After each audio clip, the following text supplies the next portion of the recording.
23 Board of Control meeting. It is 11:05 a.m. We have Councilmember Meredith Turner, Here. Councilmember Dale Miller, Here. Trevor Meckler serving as an alternate for Purnell Jones Jr., Here.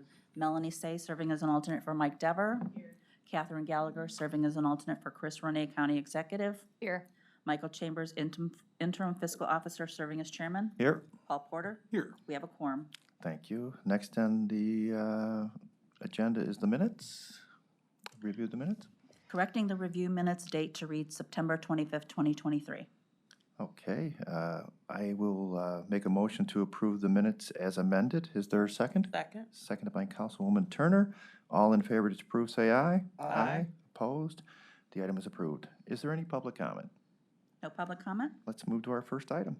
First item, new items for review, BC 2023-596, Department of Information Technology, on behalf of the Department of Public Works, submitting an RFP exemption which will result in an award recommendation to MNJ Technologies Direct Incorporated in the amount not to exceed $6,915 for state contract purchase of 3 HP ZBook Firefly mobile workstations and docking stations, each to include HP CarePack hardware support, HP Absolute Data and Device Security Premium Subscription licenses, and 8 monitors, and submitting a purchase order with said RFP exemption. Excuse me. Good morning, Matt Ruby, Department of IT. This purchase is going to be the purchase of 3 mobile workstations with ancillary software needs for the Fleet Services Division of Public Works. It's going to replace hardware used by the division that they've had in place prior to moving into Harvard Garage in 2019. This was purchased off the state contract and is in compliance with our IT standards. Thank you, Matt. Are there any questions from the board? Councilman? Yes, we do a lot of business with MNJ Technologies. What can you tell me about them? Me personally, at the moment, not a lot. I just became the business manager for IT, so I can get you a full rundown, but I'm unfamiliar at this point. Okay, if you could have someone send me some information about them, I would appreciate it. Is there anything in particular you would like to know about them?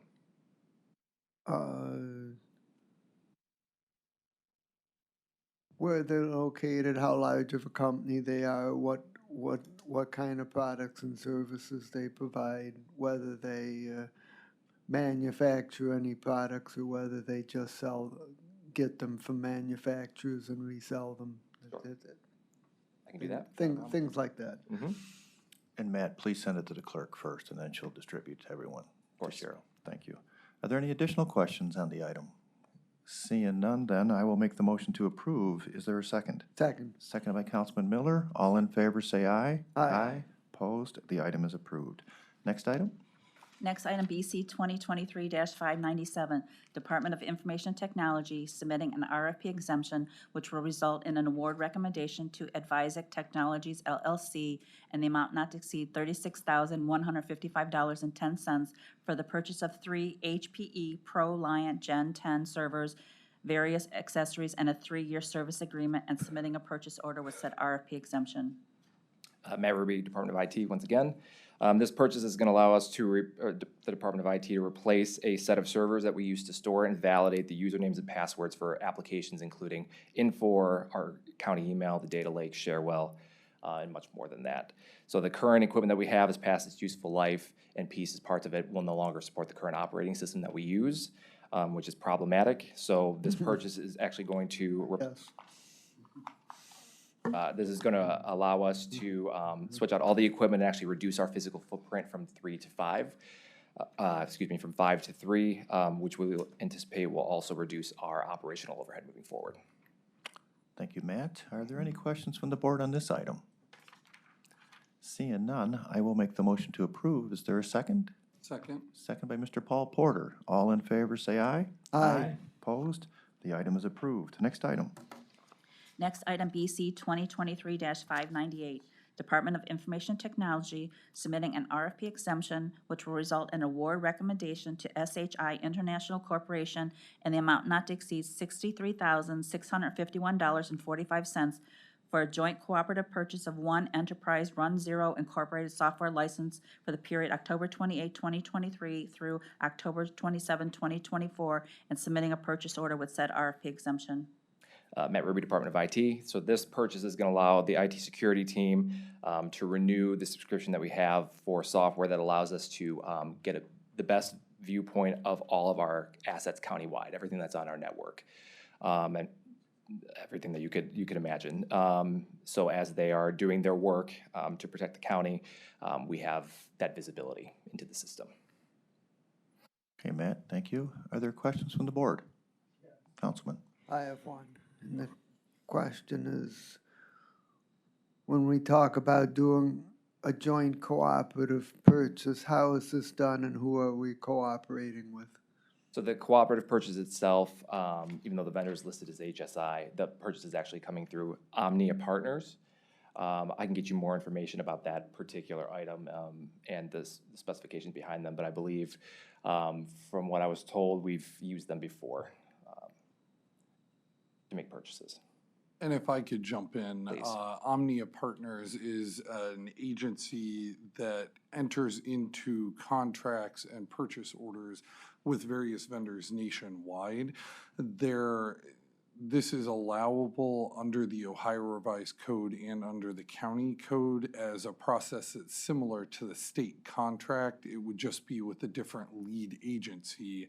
So Omnia Partners is the entity that enters into the contracts, but there's a lead agency, a government agency behind that that's making the initial purchase. And then we take advantage of that. Sourcewell is another example, which is out of Minnesota, I believe, of a joint cooperative purchasing process. So each of the contracts that are under those joint cooperative purchasing agreements are competitively bid out by those entities. So we're able to get competitive pricing by taking advantage of, somebody else having done the bidding already. And also they do this on behalf of a substantial number of prospective buyers, and so they get the advantages of economies of scale as well. Is that correct? Exactly. Okay. And in this case, the originating government agency is the city of Mesa, Arizona. So they Okay. large. Okay. Are there additional questions? Okay, seeing none, I will make the motion to approve. Is there a second? Second. Seconded by Councilman Miller. All in favor, say aye. Aye. Opposed? The item is approved. Next item. Next item, BC 2023-599, Port of Common Police Corrections Planning Board submitting an amendment to an agreement with Alcohol, Drug, Addiction, and Mental Health Services Board of Cuyahoga County for residential treatment services in connection with the Residential Substance Abuse Treatment Program for the period July 1st, 2022 through June 30th, 2023, to extend the time period to June 30th, 2024, to change the terms effective July 1st, 2023, and for additional funds in the amount not to exceed $490,000. Good morning, this is Linda Lagoonzad from the Corrections Planning Board. This one-year Adams Board contract amendment supports the Residential Substance Abuse Treatment, or RSAT, program, which provides the residential level of clinical care services to offenders with substance use disorders and who are being supervised by the court's adult probation department. Clients are assessed and diagnosed and receive post-residential aftercare, although this piece is not covered on the contract, but they receive also post-aftercare by TASC, which is the Treatment Alternatives to Street Crime. So there's a continuum that goes on with this program and other services. Let's see, about 175 clients are served, will be served under this program for the one-year period. And Adams Board then further contracts out with the various panel agencies, and they include Matt Talbot for Men, Catholic Charities, Stella Maris, Matt Talbot for Women, Catholic Charities, CATS, Umadop, and Hitchcock. Clients receive assessments to determine their substance use disorder treatment services. The length of treatment is dependent upon the American Society of Addiction Medicine, ASAM, level of care guidelines. And they also, these treatment providers also work with their clients to impact criminogenic needs as well. Thank you, Linda. Are there any questions from the board? Seeing no questions, I will make the motion to approve. Is there a second? Seconded by Councilwoman Turner. All in favor, say aye. Aye. Opposed? The item is approved. Next item. Next item, BC 2023-600, Clerk of Courts recommending an award and enter into a purchase order with the United States Postal Service in the amount not to exceed $475,000 for the purchase of refill postage for the period October 1st, 2023 through February 28, 2024, in accordance with Civil Rule Number 4 of the Ohio Rules of Civil Procedures. Good morning, Tashawn Cole for the Clerk of Courts. This item is for our regular postage meter refill, which allows us to continue to perform statutory, required duties related to service of summons and all other mailing document requirements. Thank you. Are there questions from the board? Seeing Councilman? No. Gotta have it. Move approval. Moving approvals or second it? All in favor, say aye. Aye. Opposed? The item is approved. Next item. Next item, BC 2023-601, County Prosecutor recommending an award and enter into agreement with the Medical Examiner's Office in the amount not to exceed $65,000 for research and analysis of ballistic cases effective upon contract signatures of all parties through September 30th, 2024. Good morning. My name is Jim Ginley. I'm from County Prosecutor's Office. This is related, just like Cheryl said, it's an MOU for $65,000. $42,797 is related to offsets from the medical examiner's salaries with a ceiling at that $47,000 for any overtime they might charge for the MOU. The rest of it, the $22,202, is related to chemicals and items that need to process to take advantage of new DNA for cold cases for sexual assaults and sexual assault-related homicides. Okay, Jim, thank you. Are there questions from the board? Seeing none, I will make the motion to approve. Is there a second? Seconded by Councilwoman Turner. All in favor, say aye. Aye. Opposed? The item is approved. Thank you.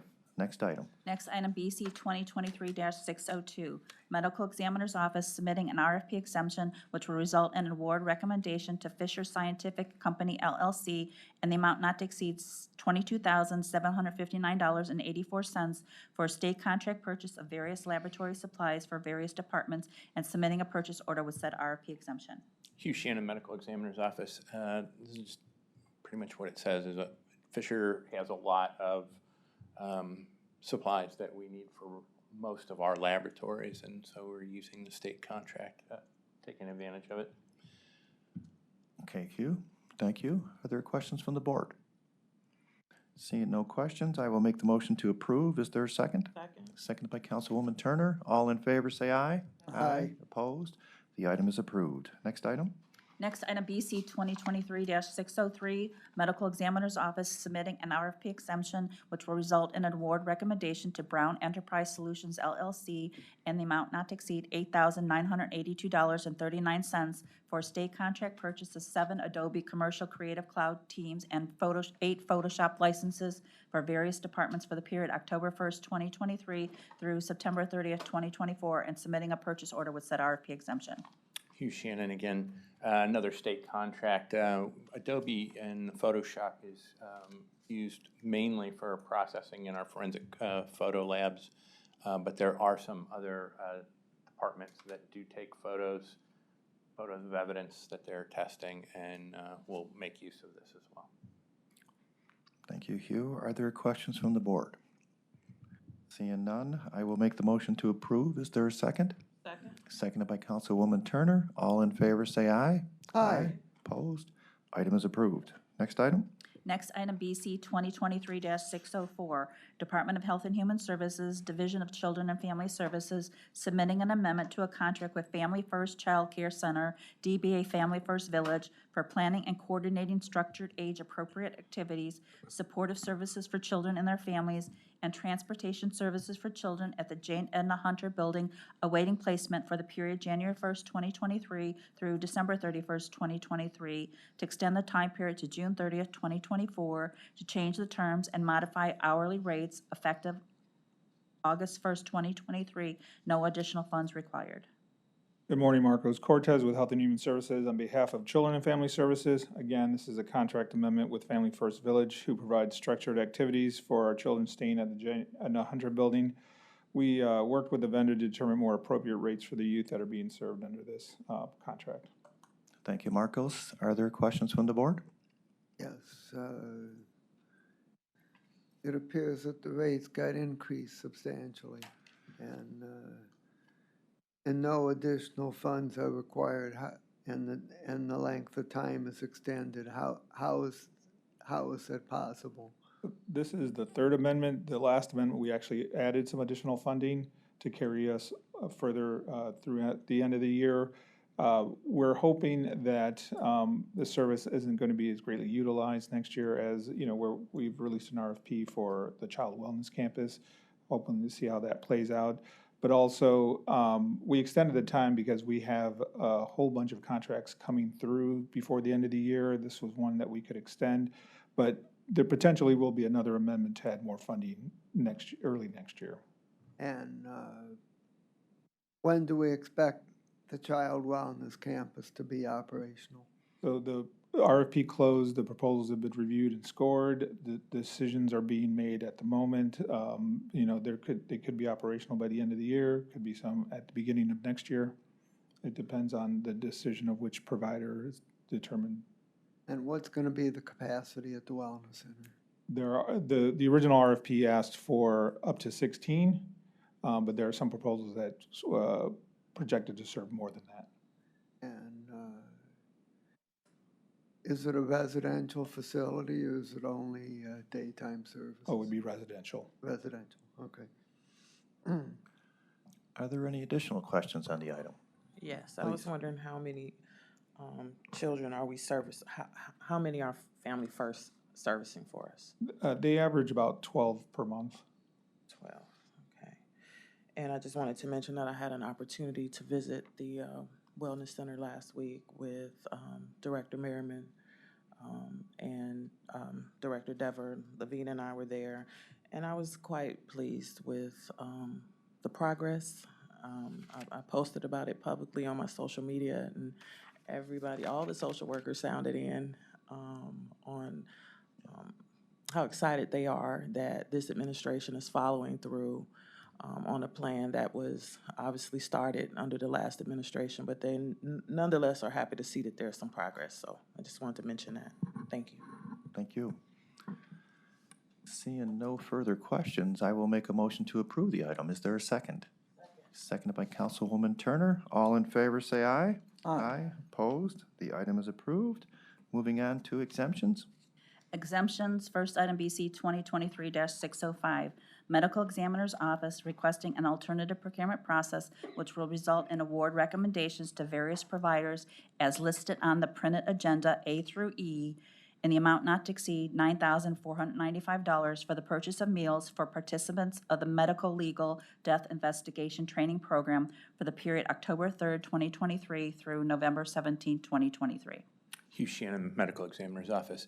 So we have a number of training programs, educational programs that we bring into the building, and we just use some of the local vendors for food. That cost is reimbursed by the fees that we charge for the trainings. Okay, Hugh, thank you. Are there questions from the board on this item? Seeing none, I will make the motion to approve. Is there a second? Second. Seconded by Councilman Miller. All in favor, say aye. Aye. Opposed? The item is approved. Moving on to consent. Consent agenda items are BC 2023-606 through BC 2023-608. Just a handful of items, board members.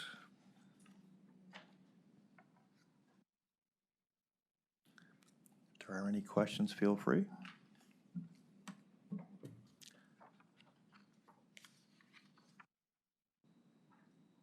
Okay, are there any questions? I'll move for approval. We have moved for approval. We have a second. All in favor, say aye. Aye. Opposed? The item is approved. Moving on to other business. No other business? Any public comment? No public comment? I will make the motion to adjourn. Is there a second? Second. Seconded by Councilman Miller. All in favor to adjourn, say aye. Aye. Opposed? We are adjourned. Thank you.